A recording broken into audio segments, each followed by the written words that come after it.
एकदम नॉर्मल होते हो। इसी तरह भगवान विष्णु के गण होते हैं,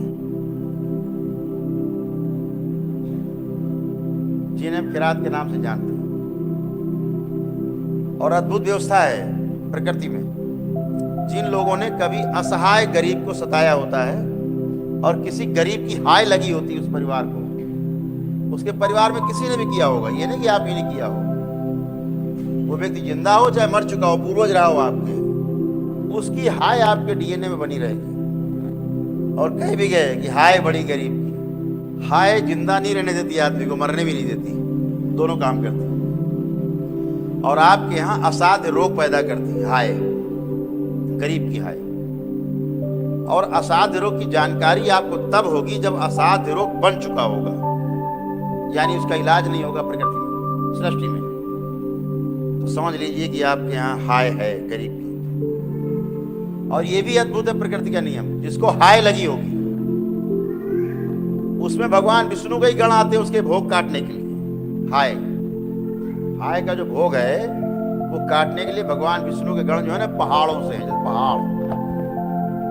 और जब तक वो रहते हैं तब तक आपका कुछ अच्छा होने वाला तो नहीं है।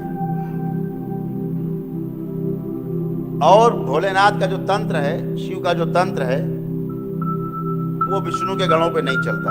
या ये कह लीजिए आन है कि शिव का तंत्र विष्णु के गणों पे नहीं चलाया जाता। इसलिए आप उनको किसी विधि से हटा नहीं सकते, मार नहीं सकते, प्रताड़ित नहीं कर सकते, आप उनका कुछ नहीं बिगाड़ सकते, पहली बात। दूसरी बात, वो आपको दिखते ही नहीं है। ये तंत्र मंत्र टोना टोटका जादू टोना करने वाले लोग, इनको पितर नहीं दिखाई देते, भगवान विष्णु के गण कहां से दिखाई देंगे?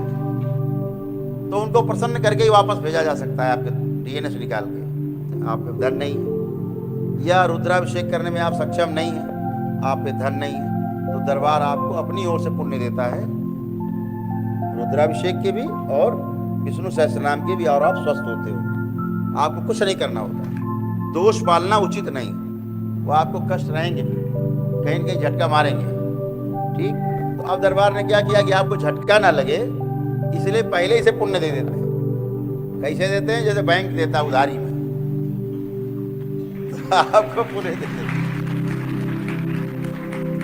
तो जैसे आपके पास ये पुण्य आते हैं तो आपके सारे दोष समाप्त हो जाते हैं और भगवान विष्णु के गण भी प्रसन्न होकर के, तृप्त होकर के और अपने लोक को चले जाते हैं आपको छोड़ करके, आपको आशीर्वाद देते हुए। तो आप स्वस्थ रहते हो। तो जिनमें उधारी चुकाने की क्षमता हो वो अपना 4-6 महीने में, साल भर में अपने घर में ही कर लें या दरबार में कर लें रुद्राभिषेक। अगर वहाँ घर में लेके बहुत महंगा पड़ता, दरबार आप आते ही रहते हैं, अपना कर लिया, यहाँ किया चाहे घर में किया, वो कोई इसके लिए वो विशेष होने की नहीं, आप यहीं